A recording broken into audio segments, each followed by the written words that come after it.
नमस्कार, आप सभी का बहुत बहुत स्वागत है। मैं हूं Piyush Srivastava. Emerging business forum season 3 में एक बार फिर आप सभी का बहुत बहुत स्वागत है। और आज हम हैं पिंक सिटी यानी जयपुर में। 7 शहरों का लंबा पड़ाव पूरा करने के बाद आज हम हैं जयपुर में, जहां पर यहां के तमाम एंटरप्रेन्योर्स इस वक्त हमारे साथ हैं। जानने की कोशिश करेंगे इनकी सफलता के राज, और साथ साथ आज की जो चर्चा का मुद्दा है, strengthening SMEs capabilities for global competitiveness. किस तरह से जो लगातार ग्लोबल सिनेरियो लगातार चेंज होते जा रहा है, उसमें जो नए चैलेंजेस हर दूसरे दिन हमें देखने को मिल रहे हैं, उससे किस तरह से पार पाया जा सकता है और किस तरह से एक अलग पहचान बनाकर बिजनेस में सफलता हासिल की जा सकती है। कुछ इन्हीं मुद्दों पर आज हम करेंगे विस्तार से चर्चा। बात जब ग्लोबल कंपटीशन की होती है तो सबसे पहले तो मैं ये जानना चाहूंगा प्रोफेसर जोशी कि किस तरह के चैलेंजेस ग्लोबलाइजेशन की वजह से इस वक्त इंडस्ट्री के सामने आए हैं। देखिए, ग्लोबलाइजेशन की बात सभी लोग करते हैं। मैं तो ग्लोबल का प्रोफेसर हूं, ग्लोबलाइजेशन पे बात करता हूं देश में विदेश में। बट कोई भी प्रॉब्लम है या कोई अपॉर्चुनिटी है तो पॉलिटिशियन भी बात करते हैं, प्राइम मिनिस्टर भी बात करते हैं, चीफ मिनिस्टर भी बात करते हैं, और अगर हिंदुस्तान के अंदर कभी जॉब का फॉल होता हो तो म्युनिसिपल कॉर्पोरेशन वाले भी बात करते हैं। नाउ प्रॉब्लम अगर हमारे इंडस्ट्री के हिसाब से अगर हम देखते हैं जिसको कि दो चीजें, तो आपका माल जो है वो बाजार के अंदर कॉम्पिटिटिवली बिके, और दूसरा ये कि दूसरा माल जब आपके बाजार में आ रहा है जिसको मार्केट एक्सेस कहते हैं, तो उस स्थिति के अंदर आपका माल कॉम्पिटिटिव रहे और आपके माल को डिस्प्लेस ना कर दिया जाए बाजार से। ये ग्लोबलाइजेशन का सबसे इंपॉर्टेंट एस्पेक्ट है। तो इसके अंदर अगर आप देखें कि जो चैलेंजेस हैं, your product competitiveness. Now product competitiveness is quality of the product and B is value for money.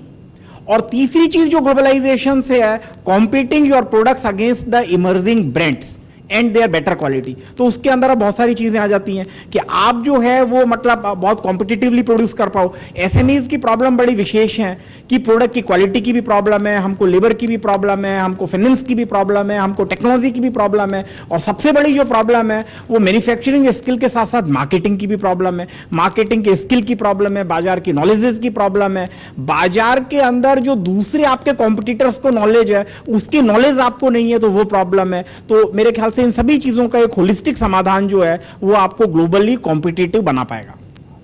बढ़िया साहब, आप चूंकि इंडस्ट्री को रिप्रेजेंट करते हैं तो आपसे जानना चाहेंगे, जब आप डे टू डे बिजनेस करते हैं तो खासतौर से चूंकि जो हम एक्सपोर्ट की अगर हमसे बात करें तो किस तरह के बेसिक चैलेंजेस सबसे पहले सामने आते हैं? अपने ग्लोबल मार्केट के अंदर एक इंडिया के अंदर भी फॉरेन एक्सचेंज की जो करेंसी का बार बार ऊपर नीचे हो रही है, उससे काफी प्रॉब्लम्स आ रही है लोगों को।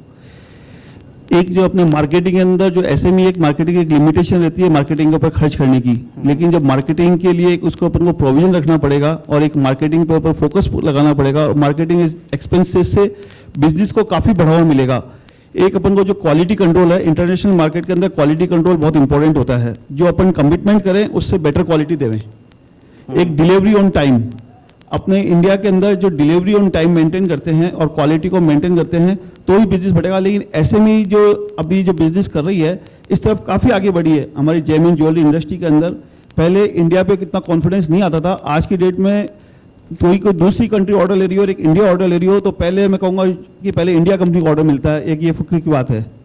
तो इसके अंदर चैलेंजेस भी काफी मिल रहे हैं, लेकिन अपन लोग अपने इंडियंस के अंदर थोड़ी प्रोडक्टिविटी बढ़ावें तो अपन कंपिटिटिव मार्केट में कहीं पीछे हटने वाले नहीं है। खाली प्रोडक्टिविटी की कमी है। वेजेज भाई अपन चीपर हैं, क्वालिटी मेंटेन करने वाले हैं, सब अपन अपने जो कमिटमेंट को ध्यान रख रहे हैं। खाली प्रोडक्टिविटी और बढ़े तो अपन काफी आगे बढ़ सकते हैं। प्रोफेसर जोशी, सबसे पहले तो मैं पहले पॉइंट पे आना चाहूंगा जो बढ़िया साहब ने उठाया है। एक्सचेंज रेट, करेंसी फ्लक्चुएशन का बहुत जबरदस्त एक असर पड़ता है। किस तरह क्या क्या ऑप्शन है आज के दिन में मौजूद विकल्प है जिसकी वजह से कम से कम करेंसी फ्लक्चुएशन का जो प्रॉब्लम है इससे काफी हद तक अपने आप को सेफगार्ड किया जाए? देखिए, उसमें दो चीजें, एक तो ये कि जो स्पेशली जो यूनिट्स हैं वो इंपोर्ट इंटेंसिव हैं, तो हमको एक तो इंपोर्ट करना पड़ता है और फिर उसको एक्सपोर्ट करना पड़ता है। तो जैसे जेम्स एंड ज्वेलरी का एक विशेष सेक्टर है जिसके अंदर स्टोन्स को हम इंपोर्ट करते हैं या इवन गोल्ड को इंपोर्ट करते हैं। तो अब गोल्ड की बात करो तो पूरी दुनिया में जो ऐसा हिंदुस्तान है कोई देश दुनिया में नहीं। $1.8 ट्रिलियन का हमारा टोटल जीडीपी है और हम गोल्ड इंपोर्ट करते हैं। India import 1/3 of the gold of the whole world. nobody imports that much of the gold. तो उसके लिए तो अमेरिका का $15 ट्रिलियन का जीडीपी है which account for 24% of the whole world GDP, लेकिन उनका गोल्ड इंपोर्ट केवल $200 मिलियन का, 1/4 of India import gold. India का गोल्ड एक मिनट क्या रोकना चाहूंगा, क्योंकि आपने बात उठाई, तो मैं एक आउट ऑफ क्यूरियोसिटी में जानना चाहता हूं कि आखिर ऐसी क्या वजह है कि भारत में इतनी ज्यादा सोने की खपत है? क्या ये सिर्फ ज्वेलरी तक सीमित है, इसके अलावा भी होगा? मेरे ख्याल से आपने तो जो है ना लोगों की दुखती रग को पकड़ लिया है। Gold buying in India is very different then buying gold in any other part of the world, कहीं पूरी दुनिया में नहीं। गोल्ड का 80% ऑफ द मार्केट इंडिया के अंदर जो है वो वेडिंग का मार्केट है, कि शादी के अंदर हम गोल्ड गिफ्ट में देते हैं, पूरी दुनिया में ऐसा नहीं। अच्छा, दूसरा आप देखिए, हमारे यहाँ शादी के गोल्ड की बाइंग जो है वो शादी के सीजन में होती है, वो सच है, लेकिन उससे बड़ा सच ये है कि गोल्ड की buying in India start with birth of A daughter. जिस दिन से बेटी पैदा होती है हम सोना खरीदना शुरू करते हैं। अच्छा, आप पूरा देखिए कि जिसको हम प्रोडक्ट पोजीशनिंग या ब्रांड पोजीशनिंग कहते हैं, उसका एक और तरीका ये है कि पूरी दुनिया के अंदर अगर डायमंड कोई गिफ्ट देते हैं तो फॉरएवर और इटर्निटी और सिंबल ऑफ लव, हिंदुस्तान के अंदर जो है वो गोल्ड जो है वो या आप तो अपनी डॉटर को देते हैं या डॉटर इन लॉ को देते हैं। So it's a symbol of parental love rather than symbol of A romantic love elsewhere in the world. अच्छा, फिर अगर हस्बैंड कभी अपनी बीवी को गोल्ड दे भी देता है तो it is under the tacit understanding, कहीं ना कहीं ये रहता है भाई सिक्योरिटी में सोना काम आएगा, खरीद के हम दे रहे हैं। और दूसरी बात ये कि अगर सिक्योरिटी में काम ना आए तो बेटी की शादी हो तो दे देना, और बेटी की शादी में बच जाए तो बेटी की शादी हो तो दे देना। सो इट इज डॉटर और डॉटर इन लॉ। गर्लफ्रेंड को कोई गोल्ड गिफ्ट देता हो ऐसा बहुत कम होता है हिंदुस्तान में, अनलाइक इन अमेरिका। सो अच्छा, दूसरा एक और गोल्ड का कारण है जो आपने, मेरे ख्याल से जो गोल्ड की इतनी खपत है कि आप देखिए पूरे दुनिया में जितना गोल्ड आज तक खोजा गया उसका 1/5 of the gold is in India. मतलब बड़ी अजीब बात है। हिंदुस्तान के अंदर आप देखिए कि 71 ट्रिलियन डॉलर की वर्ल्ड इकोनॉमी में हमारा 2% 2 ट्रिलियन का है, लेकिन गोल्ड हमारे पास 1/5 है। दूसरा एक और गोल्ड के अंदर, नाउ बैंक के अंदर फॉरेन एक्सचेंज रिजर्व का America keeps 75% of the gold, India keeps only 10% of the gold. Hindustan के अंदर जो सोना है वो प्राइवेट डिपॉजिटरीज में ज्यादा है, सरकार की डिपॉजिट से ज्यादा। मिसेस अग्रवाल तो बैठी हुई हैं, वो बताएंगी आपको कि ये जितना बैंकिंग सेक्टर है, इनकी जितनी स्कीम है, ये 80% ऑफ द लोगों के रीच के बाहर है, formal sector. And gold is something which works in the informal sector in the rural areas. तो सोने की कहानी और हिंदुस्तान की कहानी तो मेरे ख्याल से बहुत ही इंटरेस्टिंग है, और इसके अंदर बड़े बड़े the multinationals will find it very difficult to penetrate into this market. Hindustan के अंदर अगर आप गोल्ड का बात करो तो यहां पे 3 लाख ज्वेलर हैं, which is more than 7 times than jewelers in America and 6 times jewelers in China। पूरी दुनिया में कहीं नहीं। ये छोटे मार्केट, ये कई काफी इंटरेस्टिंग चीजें आपने बताई। हमें आपसे सब जो सवाल था वो उसमें वापस आना चाहूंगा कि जो एक्सचेंज रेट्स हैं, जो करेंसी में लगातार उतार चढ़ाव आता है, उससे कौन कौन से फिलहाल ऑप्शंस हैं जिससे उस खुद को एक एंटरप्रेन्योर सेफगार्ड कर सकता है? बेसिक ऑप्शंस हैं जिसको हम फाइनेंशियल इंजीनियरिंग में यूज करते हैं। Forward contract is one and the options are other which are available in the market.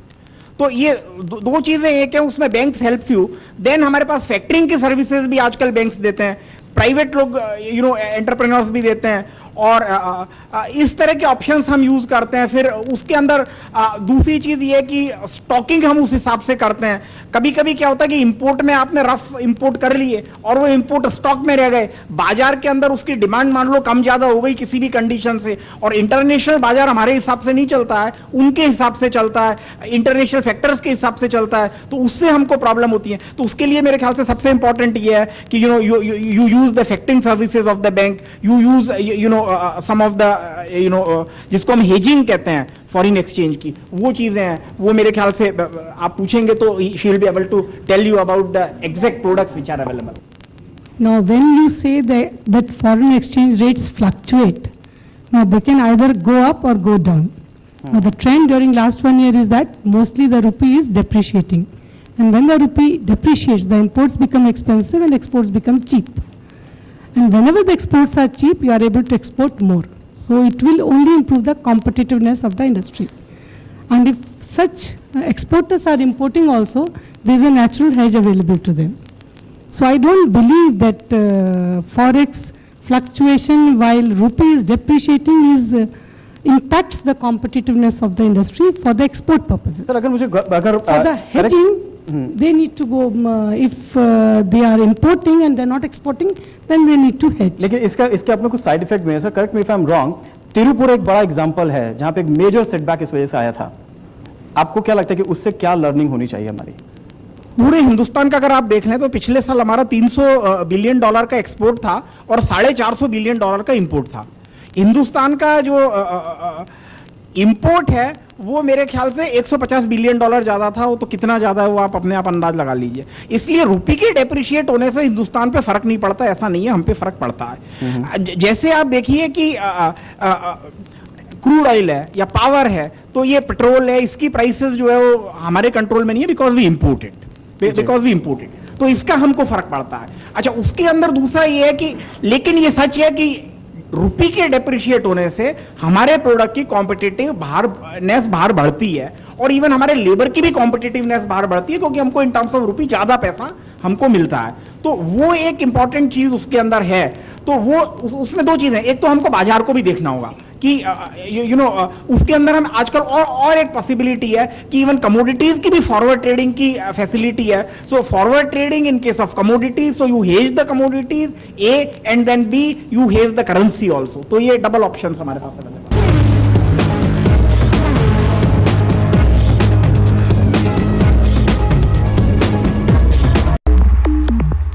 दो चीजें बहुत इंपॉर्टेंट उठाई बढ़िया साहब ने, एक तो करेंसी हेजिंग की, करेंसी फ्लक्चुएशन की बात, दूसरा कि क्वालिटी अपने आप में, क्वालिटी को अगर हम इंप्रूव करें तो काफी हद तक कंपटीशन में हम आगे निकल जाएंगे।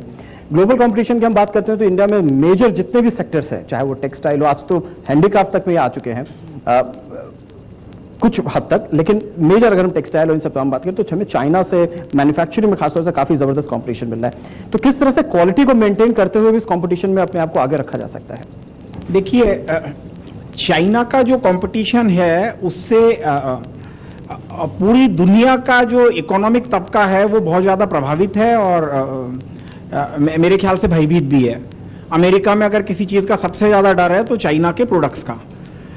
जैसे अमेरिका के मार्केट के अंदर 70% textile is China, 80% toys is China. आप पूरे दुनिया में कहीं भी ट्रेवल करिए, बर्दिया जी जाते रहते हैं और आप सभी लोग जाते रहते हैं इधर उधर जगह, आप देखिए, you go to you need to buy a key ring for a gift from an airport, this you buy from New York, Moscow और लंदन और Delhi, you find it is made in China. तो वो उनकी दो चीजें हैं, A is the price competitiveness. अच्छा, आप कोई भी फेस्टिवल मनाइए, होली हो, दिवाली हो, गणेश चतुर्थी हो, you find even the crackers coming from China, पिचकारी coming from China. Now when the Lakshmi Ganesh coming from China. Lakshmi Ganesh coming from China. I wrote a case study on that Lakshmi Ganesh coming in China. तो China का जो उनको ध्यान से देखेंगे तो Chinese लगते भी हैं. Absolutely right. What happens is Chinese are the master adapters of the product. Chinese एक तो आप देखिए कि पूरी दुनिया में ट्रेवल करते हैं. आज की तारीख में Chinese are the most highest revenue spender tourism on the earth in 2012. They have overtaken, आप कहीं भी चले जाइए. एक let me come to the product. तो प्रोडक्ट इज, वो प्रोडक्ट की स्टडी करते हैं. जैसे आप हिंदुस्तान आए, आपने देखा कि गणेश है, लक्ष्मी है. Now Ganesh is a creature and nobody on the earth will believe कि an elephant like creature can be the god. पूरी दुनिया में कोई भरोसा नहीं करेगा. चाइनीज आए, उन्होंने देखा, उन्होंने जो है गणेश जी बनाए, और गणेश जी बनाए इतने कि एमएसएमई सेक्टर के जो लोग जो गणेश जी या दुर्गा पूजा की प्रतिमाएं बनाते थे वो बेरोजगार हो गए. ये आपके अभी अभी मेरे ख्याल से पिछले 5-7 साल में घटना हुई है और आपने सबने देखा है. Now when I was in China that time, इस पे सवाल ये होता है कि आखिर ऐसा क्या हुआ कि वो हमसे आगे निकल गए? क्या ये इकोनॉमिक्स ऑफ स्केल की वजह से, क्वांटिटी की वजह से, या फिर हम ही कहीं पीछे रह गए? As far as the skill is concern, मुझे पूरा भरोसा है कि आपके स्किल जो है वो चाइनीज से कम नहीं है किसी भी कीमत पर. बेटर ही है, बेटर ही है. नाउ इकोनॉमीज ऑफ स्केल का सवाल है. देखिए, स्मॉल इंडस्ट्रीज के अंदर जैसे मान लो पैसा कम होता है या स्किल कम होती है, लेकिन इसके अंदर क्या होता है, जैसे Jaipur developed as a centre of excellence, may be in handicraft, may be in jewellery, coloured stone. तो वो क्या है कि इतने सारे यहाँ पे ऑपरेटर्स हैं जो ज्वेलरी में ऑपरेट करते हैं, तो वो इस वजह से नहीं है कि आपकी अपनी इकोनॉमीज ऑफ स्केल है, इसको हम कहते हैं एक्सटर्नल इकोनॉमीज ऑफ स्केल। और एक्सटर्नल इकोनॉमीज ऑफ स्केल का जो एसएमई के क्लस्टर डेवलपमेंट का कंसेप्ट है, उसकी थ्योरी ये है बेसिकली कि एक इंडिविजुअल की नहीं बट पूरी जगह के ऊपर you get infrastructure in terms of processing, in terms of skill. क्योंकि जयपुर में अगर आप हैं तो आपको मान लो स्टोन को घिसने वाला मिलेगा, अगर आप यहां से 50 किलोमीटर मान लो अजमेर चले जाएंगे या दूदू चले जाएंगे तो हो सकता है आपको घिसने वाला ना मिले। तो ये क्या है, इसको क्लस्टर डेवलपमेंट कहते हैं। जैसे इन्होंने बात की तिरुपर का टेक्सटाइल क्लस्टर है, या मुरादाबाद का ब्रासवेयर क्लस्टर है, या जोधपुर का आर्टवेयर क्लस्टर है, तो ये एक इकोनॉमीज ऑफ स्केल की बात हुई। चाइना के अंदर अगर आप देखो, उनके यहाँ दो तीन चीजें, एक तो उनका infrastructure is really I think much ahead than us, B is the government participation in trade is very very supportive in China. मतलब जेम्स एंड ज्वेलरी की तो बात है, मतलब I have travelled to almost most countries which are now the leaders in are South Africa, Botswana, Namibia, Angola, Ghana. I have conducted program for the exporters and manufacturers there. When I go there, I'm a professor, I need to tell truth to everybody, be it India or Botswana. I tell them that if you get this rough stone, why don't you process it here? They started processing there. I said, now, I am telling the same thing to you. If you polish this, last year, if $21 million of the stones came, the processing के अंदर 50 to 60% of margin is there. But if you go for jewelry manufacturing, the margin is 150 to 200%. So that you need to take. China के अंदर क्या हुआ है कि government भी proactive है, उनके यहाँ जैसे शेंजन का आप वो जाके देखिए SEZ, now you just see the Shenzhen SEZ और इंडिया के एसईजेड, जिसके अंदर even 10 hectare land is there, हम कहते हैं आपका एसईजेड हो गया। एसईजेड के अंदर जो बेनिफिट्स हैं वो मेरे ख्याल से दूसरे हैं। Incidentally I conducted a programme for the diamond SEZ in Surat, तो वो बहुत डिफरेंट चीजें हैं। तो चाइना के अंदर फिर pricing in China is a mystery to everybody, is a mystery to everybody. तो सर अब सवाल यह कि अब इस ड्रैगन से हम कंपटीशन में कैसे आगे निकले, कैसे हमारे पास वो कैसे एक्स्ट्रा एज आए? मेरे ख्याल से जो हम कर सकते हैं वो एक तो ये है कि आपको बाजार समझना पड़ेगा, आपको प्रोडक्ट एडेप्ट करना पड़ेगा, आपको एफिशिएंसी बढ़ानी पड़ेगी, और कुछ हिंदुस्तान के जैसे रूल्स हैं, रेगुलेशंस हैं, वो मेरे ख्याल से इंडस्ट्रीज को कभी कभी डेटर करते हैं, ओवर टाइम के हैं या लेबर एम्प्लॉयमेंट के हैं या फिर मार्केटिंग के हैं, तो वो सारी चीजें हमको देखने वाली बात है। जी, दो अहम सवाल हम यहाँ पर और हमारे पास है। बड़े साहब, अगर क्विकली मैं आपसे जानना चाहूँ, क्योंकि प्रोफेसर जोशी ने उठाया सवाल गवर्नमेंट पॉलिसीज का, आपको क्या लगता है कि कहां हम ग्लोबल कंपटीशन में पीछे रह जाते हैं? कुछ ऐसी पॉलिसीज हैं जो कि आज भी हर्डल बन के रखी, क्विकली। ग्लोबल अपने कंपटीशन के अंदर वैसे तो इंडिया काफी अब आगे बढ़ रहा है, लेकिन अपने एक तो बैंक फाइनेंसिंग की बहुत बड़ी प्रॉब्लम है। बैंक फाइनेंसिंग की जो परसेंटेज रेट इंडिया के अंदर है और इंटरनेशनल रेट में काफी बड़ा फर्क है। तो जो मनी एसएमई को मिलती है वो काफी कम रेट पे मिलनी चाहिए, वो बहुत इंपॉर्टेंट है इंटरेस्ट रेट का। और जो फ्री ट्रेड जोन, जैसे जहां जहां फ्री ट्रेड जोन है, जैसे चाइना के अंदर जहां फ्री ट्रेड जोन है वहां टैक्स बेनिफिट दे रखा है। इंडिया ने जैसे पहले टैक्स जो एसईजेड में टैक्स फ्री किया था, लेकिन टैक्स इनडायरेक्टली उसको वापस टैक्स लग गया, और मेट टैक्स लगने से वापस 18% लोगों को देना पड़ रहा है। तो ये काफी एक प्रॉब्लम्स बढ़ रही है। जी मैम, चूंकि बात बढ़िया साहब ने कहा कि टाइमली फाइनेंस सबसे ज्यादा जरूरी होता है। इंटरेस्ट रेट भले थोड़ा बहुत आगे पीछे हो जाए कोई बात नहीं, लेकिन समय पर पैसा मिलना बहुत ज्यादा जरूरी होता है। पहले मैं आपसे जानना चाहूंगा कि क्या वजह है कि अक्सर जब कोई छोटा एंटरप्रेन्योर या कोई इमर्जिंग यूनिट जब अप्रोच करता है बैंक को, तो उसको बैंक से लोन मिलने में देर हो जाती है। उसमें एंटरप्रेन्योर्स के एंड से क्या दिक्कत आती है? उसके बाद I have a very particular question for you, पहले इस पर जवाब आपसे जानना चाहूंगा। Now this timely finance to entrepreneurs, I agree time is of essence. वो तुलसीदास जी की चौपाई है, का वर्षा जब कृषि सुखाने, समय चूक पुनि का पछताने. So if the money is needed today and if we give it after 2 months, it is of no use. But for enabling bankers to give the credit in time, we need to have some information. The problem which these MSMEs suffer with is information asymmetry. Their books of accounts are not kept well. Maybe they are doing crores of turnover, but that is not being reflected in books. And that is where the problem with for the bankers come up. Whenever we are able to get the right books of accounts, we are able to get the balance sheets. Now 31st March is already over. There would be customers who would be needing enhancement in their limits, but they will not come up with their audited balance sheets till October, November.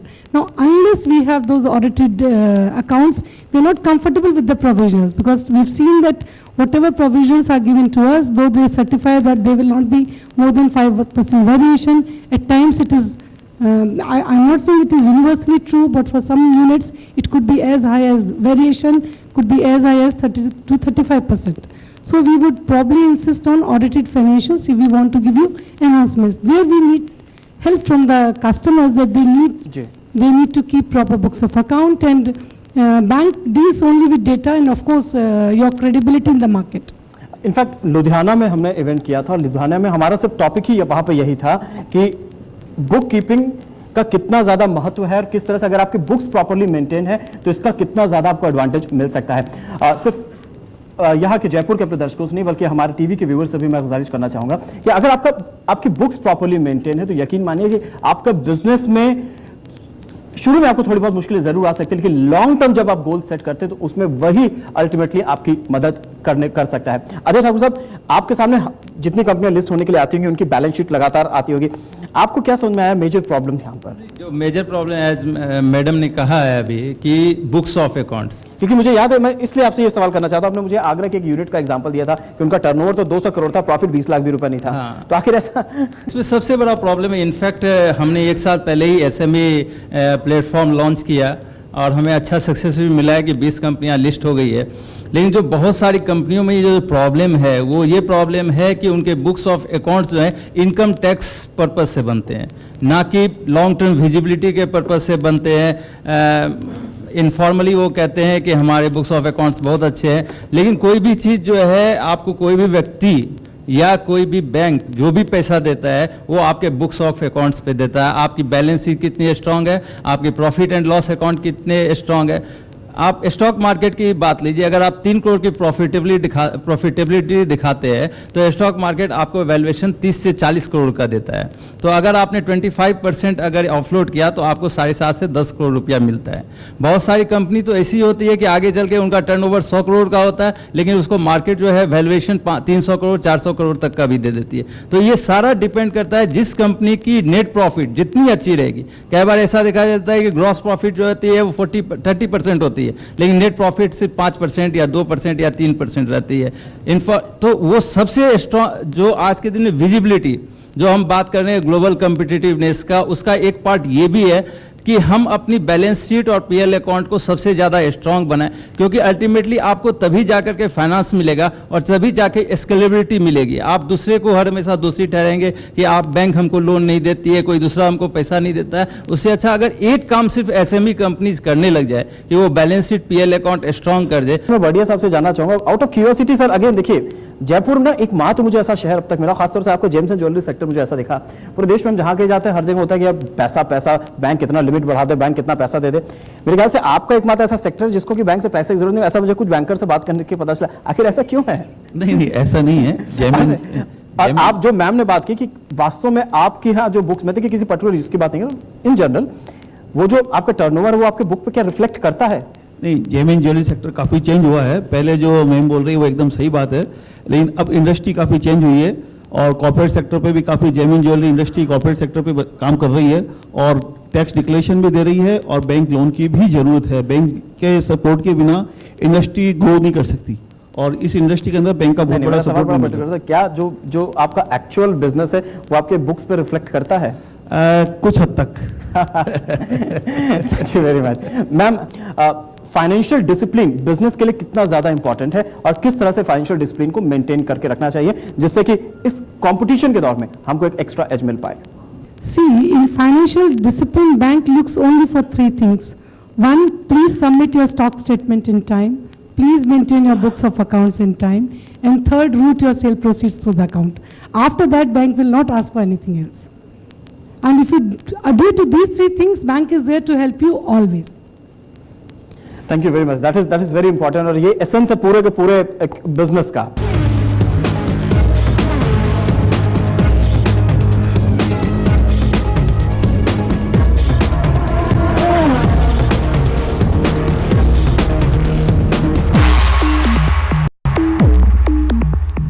Professor Joshi, हम लगातार बात कर रहे हैं quality की, production की, हमने financial discipline की भी बात कर ली। कॉस्ट ऑफ प्रोडक्शन एक ऐसा है जिसमें कि हम अगर ग्लोबल कंपटीशन की बात करें तो कई मायनों में हमको एक्स्ट्रा एज भी मिलती है, लेकिन कुछ जैसे चाइना जैसे जो कंट्रीज है वो हमसे आगे इसमें निकल जाते हैं।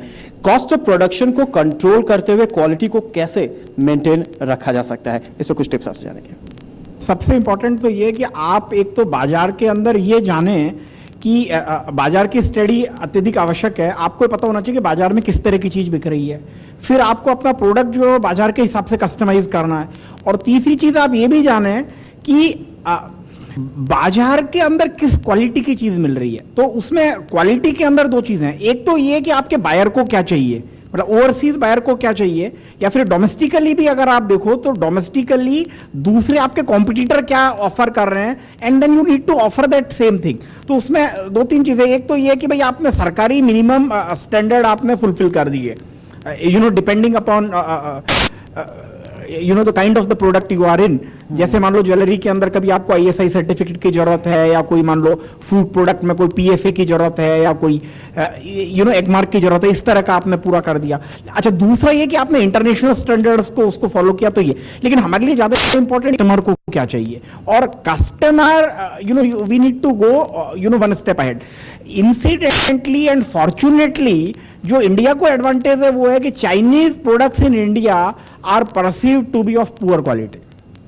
चाइनीज इंडिया में परसेप्शन है कि पूरी दुनिया में ऐसा परसेप्शन है? हाँ हाँ, नहीं, उसके अंदर चाइना के अंदर क्या है कि मतलब मुझे ऐसा लगता है कि उनके प्रोडक्ट्स का बड़ा मार्केट सेगमेंटेशन है। एक तो ये जो मास मार्केट के लिए उनके प्रोडक्ट होते हैं जो हम सड़क से खरीदते हैं वो लोअर क्वालिटी के हैं। दूसरा ये कि जैसे आपके पास बहुत, सबके पास मोबाइल फोन है, मेरे पास भी एक है, तो आप देखेंगे तो 70% मोबाइल फोन आपके is made in China, which has got a either it's a Korean brand और a Finnish brand, it is made in China. तो उसके अंदर क्वालिटी की इतनी प्रॉब्लम आपको नहीं होगी। But at the same time, अच्छा, ब्रांडिंग में क्या है कि वो ब्रांडेड प्रोडक्ट का आपको एडवांटेज मिलता है, बट कंट्री ऑफ ओरिजिन का डिसएडवांटेज मिलता है। So product, if it is say branded product manufactured in Japan, it is priced higher, and manufactured in China it is priced lower. तो वो आपको मेंटेन करना पड़ेगा। अच्छा, तीसरा एक हमारे एक्सपोर्टर्स के अंदर जो सबसे बड़ी बात देखी है, मतलब Indian exporters are also perceived in the foreign market, दो चीज, एक तो जो टाइम कहोगे वो टाइमली डिलीवरी नहीं मिलेगी, बाद में मिलेगी।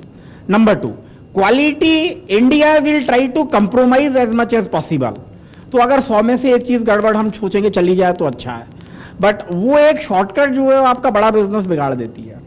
और तीसरी चीज हिंदुस्तान के अंदर ये है कि कंसिस्टेंसी इन क्वालिटी की भी कभी कभी जो है ना शिकायत आती है। वो तीन प्रॉब्लम अलग अलग इंडस्ट्रीज के अंदर हैं। जैसे जेनेरिक ड्रग्स के अंदर इंडिया इज वेरी बिग, और वो एसएमई के अंदर से आता है सारी जेनेरिक ड्रग्स।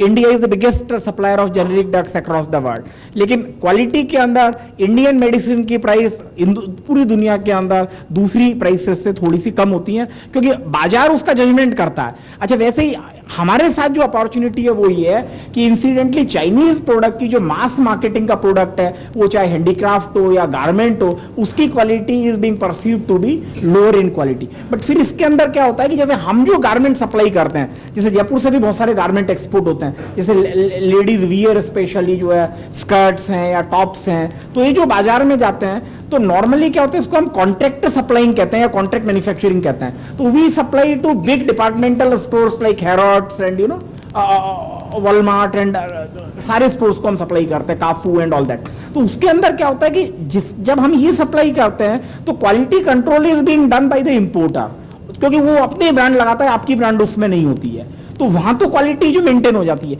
बट प्रॉब्लम ये होता है कि जब हम दूसरे मार्केट में करते हैं तो क्वालिटी की प्रॉब्लम होती है। So but opportunity with us is that we can maintain the quality because Chinese quality is also not perceived to be better than the Indian quality even in the international। और मुझे ख्याल से sir यहाँ पे marketing का बहुत important role है कि अगर अपनी कंपनी को ढंग से मार्केट किया जाए तो भी आप एक एक्स्ट्रा एज आपको मिल सकते हैं। ठाकुर साहब, अगर हम पर्टिकुलरली बीएससी एसएमई की बात करें, मुझे लगता है कि ये भी अपने आप की खुद की मार्केटिंग करने का एक बहुत इंपॉर्टेंट जरिया हो सकता है। जी, मार्केटिंग तो हर चीज में बहुत इंपॉर्टेंट है। और दूसरी बात है कि जब आप मार्केटिंग करते हैं तो सबसे पहले आपको ये समझना है कि आप थ्योरी से उतर करके प्रैक्टिकल बात करें। जब जो कि सामने वाले के दिल को और दिमाग को छू जाए। अगर आप सिर्फ किताबी बातें करेंगे तो कई बार उनको सामने वाले को समझ में नहीं आती है। तो मार्केटिंग जो हो जितनी सिंप्लीफाइड वे में हो और जितने अच्छे से हो सके वो उतना ही अच्छा होता है और वो काफ़ी हेल्प करता है कंपनी को ग्रो करने में। दूसरी बात है विजिबिलिटी। मार्केटिंग से एक चीज़ और होती है विजिबिलिटी। आज हमने भी एसएमई प्लेटफॉर्म लॉन्च किया, एनएससी ने भी लॉन्च किया और दूसरे लोग भी कोशिश कर रहे हैं, लेकिन we are way far ahead. आज हमारे पास 20 कंपनीज है, दूसरी जगह पे सिर्फ 2 कंपनी है और बहुत सारे कंपनीज पाइपलाइन में है। जब हम कंपनी से मिलते हैं, उनको बताते हैं कि आपको इक्विटी लिस्टिंग करने से इससे क्या क्या फायदे हैं और उनको समझ में आता है तो वो ये सोचते हैं कि सर हम कहाँ थे। और ये सिचुएशन ये है कि ये बॉम्बे जैसी सिटी से हमारे पास कंपनी नहीं आ रही। हमारे पास जो मैक्सिमम कंपनीज आई है जिनकी क्वेरी आ रही है वो टायर 2 और टायर 3 सिटी से आ रही है और जब हम उनको इनके फायदे बताते हैं कि लिस्टिंग के वो फायदे हैं, वो तो आश्चर्य में पड़ जाते हैं कि सर इतने फायदे हैं। क्विकली 3 फायदे हम जानना चाहेंगे आपसे। सबसे बड़ी फायदा ये होता है कि उनको जो है फाइनेंस बहुत चीप रेट पे मिलता है, एक चीज वो है। दूसरी बात ये है कि विजिबिलिटी काफी ज्यादा मिलती है। ठाकुर साहब इससे पहले कि आप आगे बढ़ चुके, आपने फाइनेंस की बात की, आपने कहा कि अगर आपके प्लेटफॉर्म पे कंपनी लिस्ट है तो उसको सस्ते फाइनेंस मिलता है। कैसे?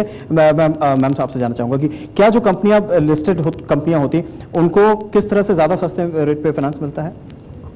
See, I said all companies are rated based on their financials, and the listed companies will have their financials in place, and mostly they are good also, because share price will depend on how the company performs.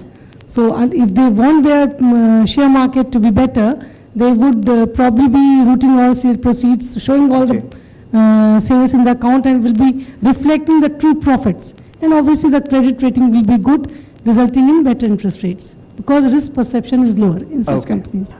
अच्छा, 2 और आप बताने वाले थे खास। दूसरी बात है कि आपको विजिबिलिटी काफी अच्छी मिलती है कि लोग आपको जानने लगते हैं, तो ओवरनाइट आपकी कंपनीज की मार्केटिंग काफी अच्छी हो जाती है। और तीसरा चीज जो है, जो लोग बेनिफिट इन टैक्स की बात करते हैं, तो long term capital gain tax जो है लिस्टेड कंपनीज के इक्विटी में वो 0 है, जबकि अनलिस्टेड कंपनी में वो 15 से 20% पे वैरी करती है। तो ये तीसरा बहुत ज़्यादा फायदा है। और चौथी बात है कि सबसे बड़ी जो किसी कंपनी के लिए जो सबसे ज़्यादा ज़रूरत चीज़ होती है वो उनके एम्प्लॉयज होते हैं, जो स्किल्ड एम्प्लॉयज होते हैं। हमने देखा है कि कंपनीज बहुत सारे ग्रो कर गए हैं क्योंकि इक्विटी जो है, कंपनी जो है सॉफ्ट इक्विटी जो है अपने एम्प्लॉयज को दे करके उनको रिटेन कर पाती है, और एम्प्लॉयज रिटेन होते हैं तो कंपनी की प्रोडक्टिविटी भी काफ़ी बढ़ती जाती है। तो ये सारे फायदे जो हैं कंपनीज को लिस्टेड कराने से है। और ऐसा नहीं है कि आप जो है एक बार लिस्टिंग करा लिया और आपको एक बार पैसा मिल गया, ऐसा नहीं है। आपकी कंपनी जैसे जैसे ग्रो करती जाती है वैसे वैसे आपकी कंपनी की वैल्यूएशन भी बढ़ती जाती है, और वैसे आप फंड ज़्यादा से ज़्यादा जो है कैपिटल मार्केट में रेज कर सकते हैं। और तीसरी जो बहुत इंपॉर्टेंट बात मैडम ने कही है वो ये है कि कंपनीज के बारे में लोगों का परसेप्शन चेंज हो जाता है। क्योंकि ये एसिड टेस्ट है कंपनी की। जो भी कंपनी आती है उनको कॉर्पोरेट गवर्नेंस के ऊपर काफी मेहनत करना पड़ता है, और जहां कॉर्पोरेट गवर्नेंस अच्छी होती है उस कंपनी के बारे में लोगों का परसेप्शन जो है पॉजिटिव हो जाता है। अच्छा, लेकिन एक परसेप्शन ऐसा बना हुआ है कि अगर कंपनी का टर्नओवर 50-60 करोड़ रुपए तभी वो एसएमई प्लेटफॉर्म के लिए सोच सकते हैं। क्या ये सच है? जी नहीं, ऐसा सच नहीं है। ये एक टाइम में सच हुआ करता था जब कंपनी की टर्नओवर लोग कहते थे अच्छा 200-500 करोड़ की टर्नओवर तभी आप लिस्टिंग करो। आज ऐसी बात नहीं है। आज कंपनी की टर्नओवर 5 करोड़, 10 करोड़, 20 करोड़, 25 करोड़ कुछ भी है, आप लिस्टिंग के लिए आ सकते हैं। सिर्फ आपको ये ध्यान रखना है कि आपकी कंपनी की पेड अप कैपिटल 1 करोड़ होनी चाहिए, आपकी कंपनी की नेटवर्थ जो है वो 1 करोड़ होनी चाहिए, 3 साल में से 2 साल प्रॉफिट मेकिंग होनी चाहिए, और चौथा चीज है कि आपकी कंपनी BIFR वगैरह में कहीं पे रेफर नहीं हो, कोई दूसरी चीजें नहीं हो। तो अगर ये सारी चीजें प्लेस में है तो आप कंपनी को लिस्टिंग करा सकते हैं। जी, प्रोफेसर जोशी, क्विकली आपसे जानना चाहूंगा कितना फायदा आपको लगता है कि इस तरह के प्लेटफॉर्म पे अपने आप को लिस्ट करा के एंटरप्रेन्योर्स उठा सकते हैं? देखिए, इसमें 2 तरह का फायदा। एक तो जैसा कि बताया कि इजी एक आपको फाइनेंस मिल सकता है। अच्छा, दूसरा जैसा कि मैडम अग्रवाल ने आपको बताया कि अगर आप प्रॉपर अपने अकाउंट्स मेंटेन करते हैं, because bank deals in accounts and not on your words. अच्छा, हमारे ज्वेलरी के बिजनेस में और बैंक में जो है ना 180 डिग्री का अंतर है। ज्वेलरी के बिजनेस में what was very important is your साख। Now, SAC is very important, but bank what is very important is, the officers in the bank are accountable for getting your money back, and therefore they check the credibility. So credibility by the bank is checked only and only because of, on the basis of your document, and therefore she told you 3 things to be transparent in your document. तो इसका एक फायदा जो सबसे important फायदा है वो one is the actual benefit and B is the image benefit. Now image benefit जैसा कि उन्होंने आपको बताया कि अगर आपकी कंपनी लिस्टेड है तो वो image benefit is not only to the financial but even in the market also you have got a benefit in everything. So मेरे ख्याल से marketing has become extremely universal for all of you. Image is very universal and nobody understands this image better than jewellers. Marketing वालों को तो image अब समझ में आई है, ज्वेलर्स तो इमेज को पिछले 200 साल से 400 साल से और बहुत पुराने टाइम से समझ रहे हैं. बढ़िया साहब, आप चूंकि एसोसिएशन को रिप्रेजेंट करते हैं, क्या कभी इस तरह के प्लेटफॉर्म्स पे आने का सोचा आपने? अपने एसोसिएशन को सेमिनार्स किया, इंफॉर्मेशन देके कभी इस तरह के प्रेफर किया उनको? नहीं, एसोसिएशन में हम काफी सेमिनार्स करते हैं. हमारे एसोसिएशन काफी एक्टिव है. इसके अंदर बैंक हेजिंग के अंदर हम बैंक हेजिंग के सेमिनार्स करते हैं. अभी हम कैरियर फेयर 19 अप्रैल को कैरियर फेयर करने जा रहे हैं. लिस्टिंग को लेकर एसएमई स्टॉक एक्सचेंज या तमाम मेन स्टॉक एक्सचेंज? एसएमई पे हमने नहीं किया, एसएमई पे हमने नहीं किया. वो भी एक आपके सेमिनार आपके साथ में जरूर करेंगे उसके अंदर. चलिए, बहुत बहुत शुक्रिया सर. प्रोफेसर जोशी, एक आखिरी सवाल, उसके बाद हम फ्लोर ओपन करना चाहेंगे Q&A सेक्शन के, क्योंकि टाइम हो चुका है. टेक्नोलॉजी आज के दिन में बहुत ज्यादा इंपॉर्टेंट रोल प्ले करते हैं. टेक्नोलॉजी का किस तरह से फायदा उठाया जा सकता है जिससे कि कॉस्ट रिडक्शन से लेकर अपनी जो प्रोडक्टिविटी है उसको कैसे बढ़ाया जा सकता है? ये मेरे ख्याल से बहुत ही अहम सवाल है.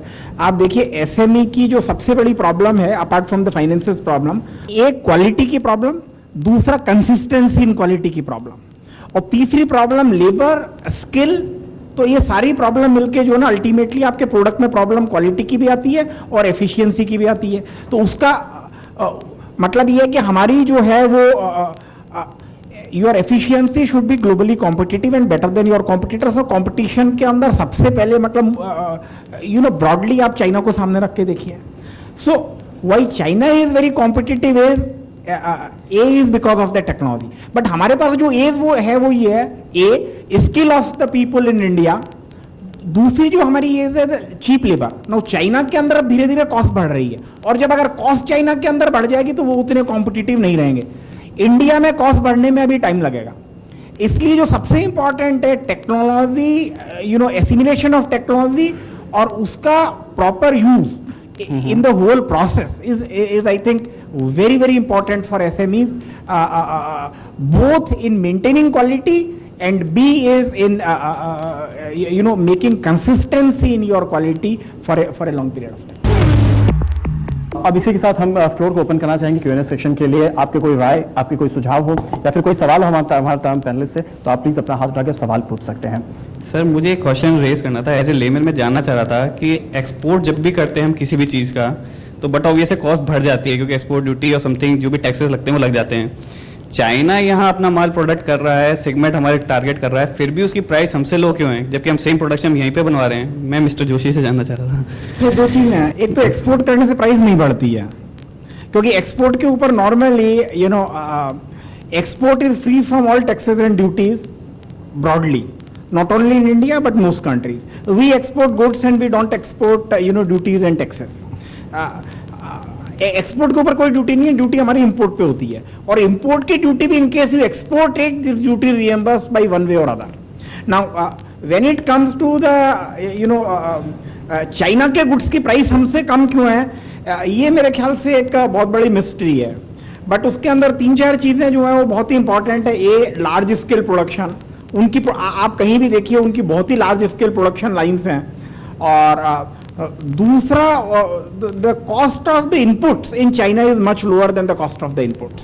When we talk about problems, then for industry, the problem is automation to improve their quality and timely delivery, competitiveness. जी. But technology, if we have to import machines, if we import first-hand machines, then it's very expensive. The project becomes unviable. If we import used machines, then the financiers are not ready to finance upon it. Disagree with you. There is a unit called Tex Plus in Haridwar. Go and see. We have financed him on a second-hand machine up to 40 crores. So is there any particular scheme for and this, the or entire it's on plant, case to it's case an basis? integrated plant which has been imported second hand. And SBI has given a loan of 40 crores, Tax Plus is the name of the unit. In case of a second hand machinery, we need a chartered engineer certificate about the valuation and the remaining useful life of the machine. Based on that, lending is done. मैं Pramod Babel हूँ। जी।